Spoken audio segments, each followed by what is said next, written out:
Nearly half of all the corporate money flowing into the election this year is coming from the crypto industry, according to a new report from the nonprofit watchdog group Public Citizen. Sector heavyweights like Coinbase and Ripple, as well as the VC firm Andreessen Horowitz, which has a sizable portfolio of crypto companies, are giving tens of millions of dollars apiece to try to elect candidates who are friendly to the industry. That report was from last August. So about a year ago, the crypto industry is getting a return on its investment thanks to both Republican and Democratic lawmakers. So one crypto-friendly bill passed both the House and the Senate, and President Donald Trump signed it into law today. Two more crypto-friendly bills have passed in the House, but not the Senate yet. It's only a matter of time. Republican leadership in Congress declared that this week was crypto week even. They wanted to get 3 bills passed. We have the Clarity Act, the Genius Act, and the Anti-CBDC Surveillance State Act. So I will explain all of those to you very quickly. So the Clarity Act would largely hand the crypto industry its preferred regulator, giving the Commodity Futures Trading Commission, or the CFTC, jurisdiction over digital assets on blockchains that are deemed to be centralized versus the Securities and Exchange Commission, or the SEC. The industry seeks to avoid the SEC's application of restrictive security laws in favor of the smaller CFTC's looser oversight of commodities. The Genius Act classifies stablecoins as non-securities and exempts them from SEC oversight, among other things. The Anti-CBDC Surveillance State Act would prohibit Federal Reserve banks from issuing a central bank digital currency, effectively preventing the US government from offering a digital version of the dollar to compete with crypto. The Genius Act was signed into law after passing the House and the Senate, and here's what Trump had to say about the bill. Yeah, we worked hard. It's a very important act, the Genius Act. They named it after me, and I want to thank you. I want to thank you. This is a hell of an act. That was actually kind of funny. All right, well, Politico reporter Jasper Goodman wrote this. House lawmakers voted 308 to 122 to adopt the Genius Act, with more than 100 Democrats, including Minority Leader Hakeem Jeffries, joining most Republicans to approve a measure that is poised to help legitimize digital assets as mainstream financial products. The Clarity Act passed the House and will face a vote in the Senate. So on that, Goodman wrote, 78 Democrats voted with Republicans to advance the legislation known as the Clarity Act, a blowout showing of bipartisan support that beat expectations. Jeffries voted against the market structure proposal, but it earned backing from several other prominent Democrats, including former House Speaker Nancy Pelosi and Democratic Caucus Chair Pete Aguilar. So just a few paragraphs later, Goodman explains that a growing bloc of the Democratic Party has joined Republicans in lining up behind the digital asset industry's Washington agenda. Companies in the crypto sector have poured hundreds of millions of dollars into influence efforts, and a mountain of super PAC money is threatening to target lawmakers who stand in the way of the industry's goals.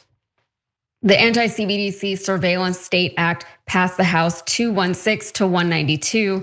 Only 3 Democrats, Jared Golden, Mary Sattler Petolta, and Marie Perez voted yes on that bill. And so now that one goes to the Senate. Jackson, let's start with you on this one.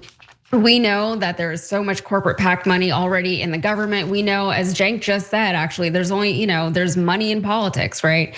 And we also know that the Democrats, they actually stated that going forward, they're going to be looking for those bigger donors, which devalues the actual voter even further than we already are. So what do you make of all of this? I mean, it's such a convoluted move for them to make now.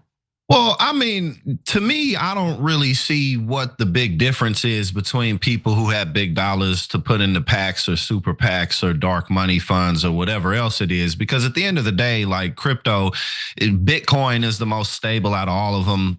People put things into like Ethereum, but pretty much everything else is just crashes over and over and over and over again, or it's just a straight scam. And Bitcoin right now is over 100,000. So obviously everyday people are not going to be able to purchase purchase that. But again, like our federal government all the way down to the state and local level is so thoroughly corrupted. I mean, I don't really see how this makes it worse. If you have enough money to put into cryptocurrency, then that's a stock that you can hold. Because at the end of the day, in my opinion, at least, crypto is never going to overtake government-backed currency because everyday people can't afford it, and also it's too complicated. You have to make all these exchanges, and it's not real money. But from my perspective, what difference does it really make? I mean, you could shut this down or not, but we already have all these other acts or these other avenues rather to where people can corrupt the system as much as they'd like. I mean, Elon Musk himself, just as an individual, put $300 million of his own money into this. Linda McMahon is the current head of the Department of Education because she donated $20 million to Donald Trump's campaign. So like, it's already completely corrupted.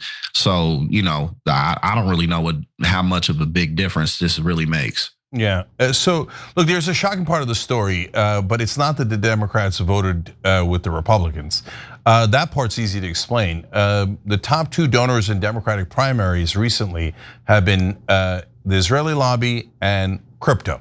So that did two things. One, when they donate to a crook establishment Democrat, that Democrat will work for them for the rest of their lives because they have no morality at all.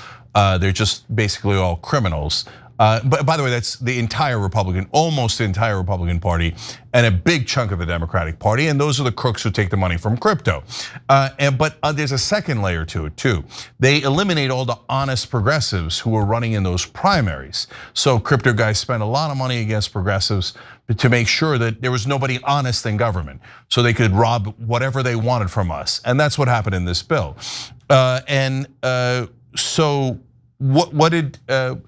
How are we going to get robbed? Oh my God, you'd have to get into all these details. You think these crooks even read the bills? No, the crypto lobby writes the bill, then they hand it to their servants, and their servants in the Republican and Democratic Party pass it. They're deregulating cryptos, in my way of thinking about it, is a disaster, right? And so it's written by their lobby. It means that it is 100% written to advantage them over us. So we're screwed. I mean, but Jackson's right. I mean, these guys buy them, AIPAC buys them, oil buys them, drug companies buy them. We don't have a government. We have a bunch of crooks. But the only potential crooks that are larger are mainstream media who are all pretending that this isn't a movie, that this isn't the Truman Show. Oh, they are debating. Get the F out of here. What are they debating? Did the crypto industry win this debate? It doesn't matter what you think of crypto. That isn't the point, guys. This isn't me telling you crypto is good or bad. This is me telling you that bribery's bad, okay? There was no debate. All there was an auction. So what's the shocking part of the story? At the end, Politico mentioned money in politics. I was like, oh, I almost never see that in a mainstream publication when they're talking about legislation. But at the end of the article, crypto was like, and it should be, Politico was like, should be noted that crypto spent a lot of money in elections to get this result. And I was like, wow, at the very end of a mainstream media article, we got one mention of corruption. We're on the board. We're on the board. Young Turks is the oldest show in internet history. We're the first YouTube partner. We've been around for decades here. That might be the first time I've ever seen mainstream media mention the fact that, oh right, by the way, they all get money from the people that they're voting on. You think that might make a difference? I think it makes all the difference in the world. So there you go. Our government is run by a bunch of crooks who took bribes from crypto. It was made legal by our crook Supreme Court. We live in a country that has been thoroughly corrupted and is now completely owned by the donors. Sorry, but that's the reality. Every time you ring the bell below, an angel gets his wings. Totally not true, but it does keep you updated on our live shows.